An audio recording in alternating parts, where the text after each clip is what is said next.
Heyo, What up? What up? What up? Dum dinglebat. man. How you doing? You doing all right? I'm doing great, man. I'm doing Yeah. great. Got two or three kids upstairs sick. My wife has COVID, Mm. working from the basement. It is good. It is You gotta be good. gotta be on point with your dad duties today, huh? Heck yeah, man. Heck yeah. It's good. I like I'm it, dude. I'm just glad that we have the option and the opportunity to be able to be intentional fathers and not everybody, would be able to be at home today. So I am very grateful for that. Yeah, Very man. thankful. Um and yeah, man, just trying to serve as best I can for a sick household. I think it's been about 6 weeks since everybody in my house has been healthy, but that's neither here nor there. So it's interesting you talk about being an intentional father. I just started reading a book, and a friend of mine that I just recently met here in Colorado, his name's Michael, and he told me about this book called The Intentional Father: A Practical Guide to Raise Sons of Courage and Character by Jon Tyson. And interestingly enough, my sister and my brother-in-law sent it to me in the mail for my birthday. So Michael told me about it, and then literally the next day, this book arrived in the mail. So if that's not a little message from heaven, I don't know what it is, but I thought it was pretty cool. So I started reading it, and I mean, it's an amazing, amazing book. So I haven't finished it, but there's one of the chapters that talks about the five different types of fathers. And you and I have been on this journey of just trying to become better dads, better husbands, and that's kind of what all the Storehouse Mastermind is all about. And I think you and I've seen or engaged with each type of different father in some capacity or another.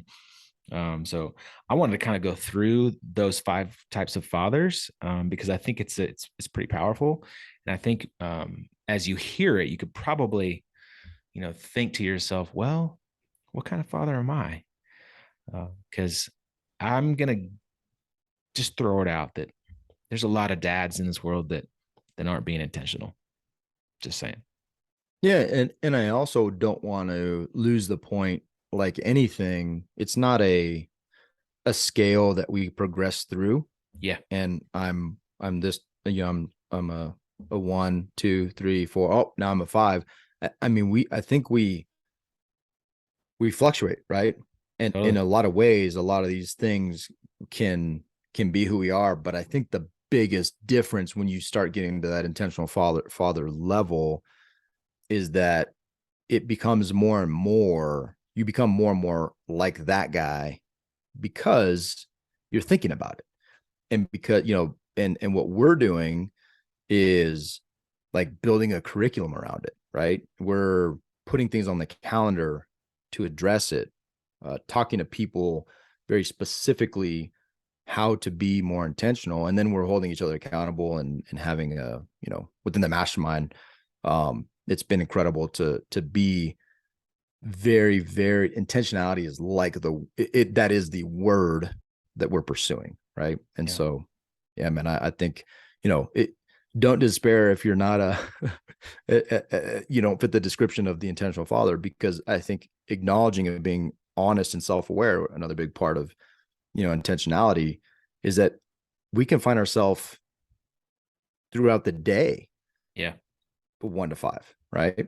Yeah. Like when And my kids are in talking to me and I'm on yeah. my cell phone, like Yeah. I'm not winning in that moment when I'm like, hey, oh, wait, hold on.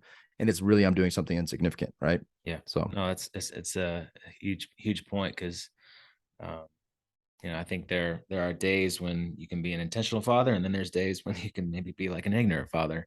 And but the goal is just like I said, be self-aware, understand where those levels are, and always trying to become better to be more of an intentional father every single day. So let me go through these real fast. Uh, Number one, the irresponsible father. Hopefully, all of our listeners aren't at this level if you are a dad, but the irresponsible father has zero involvement. They bailed on their kids a long time ago, and they don't even know their children. And we know people in our circles that had a dad like that. Their dads left them when they were young, or and then still don't know them. So that's incredibly unfortunate, because we are living in a world where we need dads, and being an irresponsible father is just plain irresponsible. Number So two. wise, so wise. Yeah, thanks, man. Number two, the ignorant father. The ignorant father basically really has no idea what he's doing. He's there. He's present, but honestly, he's basically wreaking havoc and not really even knowing it. He doesn't really try to be a good dad. He doesn't really try to learn how to be a good dad. He doesn't really have any purpose. He's just there. He had a kid. That's it, right? And know some of those type of individuals as well. Number three, the inconsistent father. The inconsistent father. So these next two, 3 and 4, I think, is where we see a lot of dads these days. The inconsistent father is they're torn by personal ambition. You're either so focused on their jobs, their careers, their hobbies, extracurricular activities. They have the capability to be an amazing dad, but they don't, because they're kind of just so focused on themselves. And a lot of times, we've had a conversation in the Kinetic Living webinar about this idea that all men have to, first and foremost, like provide, right? You have to be the provider. So a lot of times dads get into this providing mode, and they're just so focused on making money and their career and their job that they put no effort towards being a dad. Yeah, and the tricky part about this one too is that these are not all. The first two pretty obvious negative characteristics, like you probably shouldn't have had a kid. We're getting into the realm now where there could be arguments made, and there are good traits also weaved into these characteristics of fathers, right? These Yeah. types of dads, and so well, I'm a provider. Okay, no, that's great, and but I think where we do get mixed up is our responsibility to provide goes well beyond material, food, roof. Like, we're also to provide presence, uh, to provide a model, to provide guidance, love. So I think there's other ways that we just don't oftentimes. The reason we get stuck in the negative part of these types of dads is that we don't fully consider what our responsibility is and our role is as a provider, because it's not just to bring home money.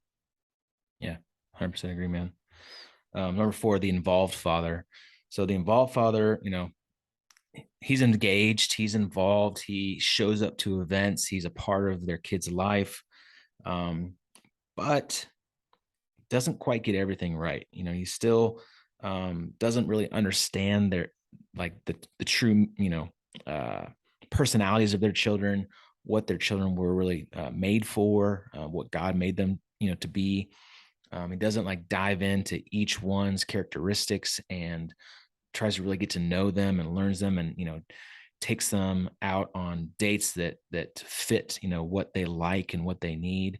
And so the dad shows up, right? Goes to the sporting events, goes to the school events, takes time away from work to go and do these things, but not quite there yet, right? Doesn't really understand and know their kids to their fullest. Yeah, man, and I see a lot of myself in this too, right? I Totally. see, going and I mean, I think a great example of my life is, I coach one of my sons in flag football, right? I'm there, I'm the dad, I'm out there. The other parents see an engaged dad engaging with their kids, but where I miss the mark is what am I truly there to do? Is it to coach flag football to victory and win, Yeah. or is it to show kids other lessons that can be that are present in sports, right? And to guide them through that, because they're 9 and I'm 43, and to highlight the things that you can learn from losses, and all the things that a good coach embodies. That's an area where I have we've talked about this past, but I failed at that pretty Yeah. strong. And it's just that next step, right? You're there and you're present, you're making an effort, but what's the next level? The next level. Yeah. And I think also we make some mistakes quite often is, say you take your kid out and you want to go do something. A lot of times, and I'm at fault for this just as much as others, is you take your kid on something that like you want to go do because it's fun for you. Like let's go play baseball. But what if your kid doesn't like to play baseball, or what if there's something else they want to do art and I don't like doing art, right? Um, Going past the involved father to that next level of intentionality, that intentional father of really understanding and knowing like what makes your kid shine. That's what's next, right? That's like next level intentionality. And so they're getting to that next level intentional fathers. You're deeply invested into the relationship and discovery of who your child is, and you're making an effort, like a daily effort, to understand like what purpose God made your child to be, and then helping that kid along the way through life, teaching them lessons, daily engagement, and by doing that, it leaves like a multi-generational mark uh, of blessings on that child. Because if you are that intentional father and you're raising your child correctly by doing that, well, then they're going to do the same thing for their kids, and then their kids and their kids, and continue on down the road. And so, man, how amazing would that be if we just raise our kids and leave a legacy of multi-generational blessings because we were amazing dads. Yeah, and there's a couple so what's, right? Like these are all great. This is awesome, but so what? Yeah. What's the practical application? And here's a couple things that pop in my head. One, we all want, especially as men, we want our father's validation that Yep. we too are men, right? So what better way to be validated than having our dad or a father figure step into our lives and validate us in the ways that we should be validated because we were created a certain way, right? So you talk about art. Well, what if, I'm terrible at painting, drawing, like all these things. Like I don't really enjoy it. I'm not Yep. good at it. But if I have a kid that just is incredible at that, they still want my validation. And Yep. the more that I push them to do the things that I enjoy because I'm good at them, we could potentially be invalidating our kids, right? Well, I don't play football and I'm not very good at it. But I do art. Well, yeah, well, let's go play football. Let's spend time doing this. And at the end of the day, it's just getting beyond ourselves and looking at the impact of the potential impact we can make. And that's to validate our kids, right? To validate them, not validate, if they want to go punch people in the face, like don't validate that. Like we're here to course correct, to guide, to love. But at the same time, we're not trying to create little versions of ourselves. We're trying to validate the versions of who our kids are that we believe God created them to be. And so that's important. And then the other side of that is, when you talk about winning at home and these relationships, and a lot of us are entrepreneurs. Well, how effective are your businesses if you're just losing at home, right? And even if your business does blow up and it's amazing, it's incredible, and you create the next whatever Apple, and you don't have anybody to celebrate that with, your family's gone, like the priority relationships are gone. Is it really worth it? Like I don't know. I mean, some people might think it is, but to me it's just not worth it, right? It's just life's too short. And that also has generational impacts. And Yeah. so I think there's a direct payoff, an investment to being intentional and being an intentional dad in your household. That is, the ROI on that goes far beyond wherever else your efforts may be placed. And so I think there's a big so what to this stuff. And I think we would all acknowledge it. We just have to think about it, right? We just have to take a step to be conscious of it, because I think a lot of us are just cruising.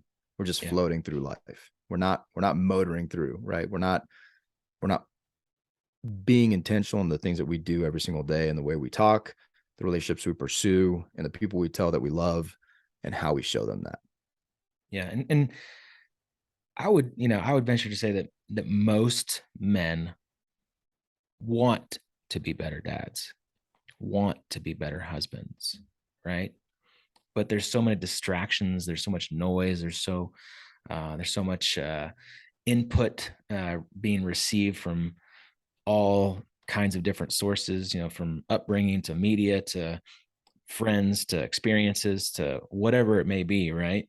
But if we get back down to the basics and understand what we were made for, what our children were made for, and dive into that and kind of almost do it like a reset, it's well worth it. It's well Heck worth yeah, it. man. So don't be dumb, Don't be dumb. be deep. Don't be Let's all be dumb. better Be deep. dads. Be intentional. Heck yeah. Get it. Get it. Get it. Make a difference. See you. Peace.